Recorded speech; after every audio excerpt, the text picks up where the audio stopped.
For those of you who don't know what live blood cell microscopy is, we take a tiny droplet of blood from the fingertip. So this is a very, it's a viable tool with respect to an assessment of overall function, given that it's based on real science. Hematology, the study of the blood morphology. So any changes that take place in the body, the blood is a good reflector of that.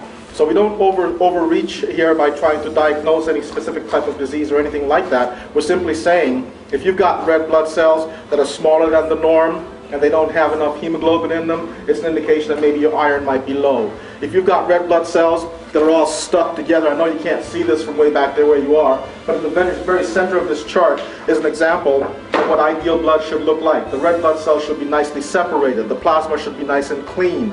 Any variation on that theme with respect to sticking, stacking, major clumping together of the red blood cells tells us something. The size of the cells, the condition of the cells. Are they nice and smooth? Are they pitted and damaged in some way? That's free radical damage.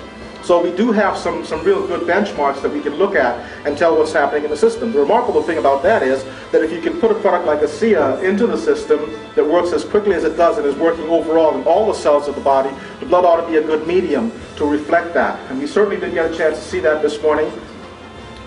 Generally speaking, I'd like to show you the before and the after, but the young lady that we did this for, she took her DVD with her with the before, and when I looked at her blood, but I did write down what the findings were. I used a scale of 0 to 5 to determine how much of any particular thing I'm seeing in the blood, so I have those, and I can tell you that, you know, we're not cheating, and what you're going to see in the after is what it is. It's what we saw afterwards, and she was quite impressed with the fact that giving her some ASEA over just about half an hour time period, there were some significant changes. So we can go ahead and roll that. I can show you what the changes were. Just to give you an update, initially when I looked at her, this is why I decided to do this with her, on rouleau, which is the sticking together of the cells, she scored a 4 out of 5.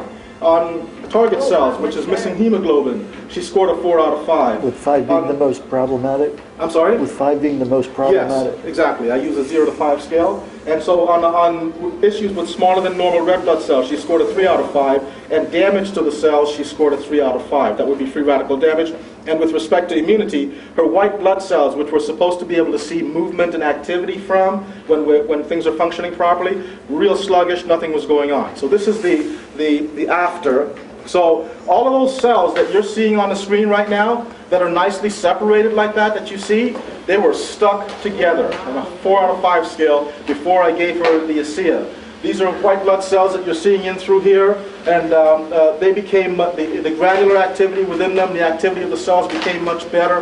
The cells that you're seeing on the screen look really great. That's how they're supposed to look in terms of being ideal. See that one?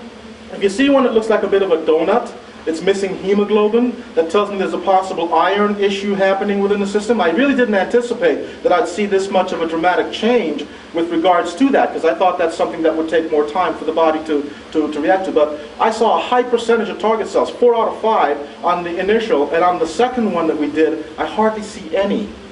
One of the things that we know about ASEA is that it will help with oxygenation, correct? Right? So if it's doing that good a job in allowing the cells to be able to transport oxygen, I think this would be reflective of that. No more stickiness, and this is a person that wasn't drinking sufficient amounts of water even. Dehydration can be an issue with respect to stickiness of the cells. The movement that we see is not a prerequisite. I don't have to see the cells moving in that way. The blood was just still in between the two pieces of glass that I had sandwiched in. But this, if I was looking at this for someone who first came in to see me, I couldn't find a lot of faults here. A little bit of stickiness of platelets and things of that nature. Maybe the fats and carbohydrates aren't being broken down properly. But aside from that, this is really a fairly good-looking sample compared to one that... I gave her 2 ounces, right? And yeah, you saw, I have a witness in the room, right? Yeah, you were there. So it was all stuck together, and that's the only thing that we did. She didn't do anything else. She took the ASEA, came to the front of the room, and listened to you guys talk, and then she snuck out real quick, and I took another sample.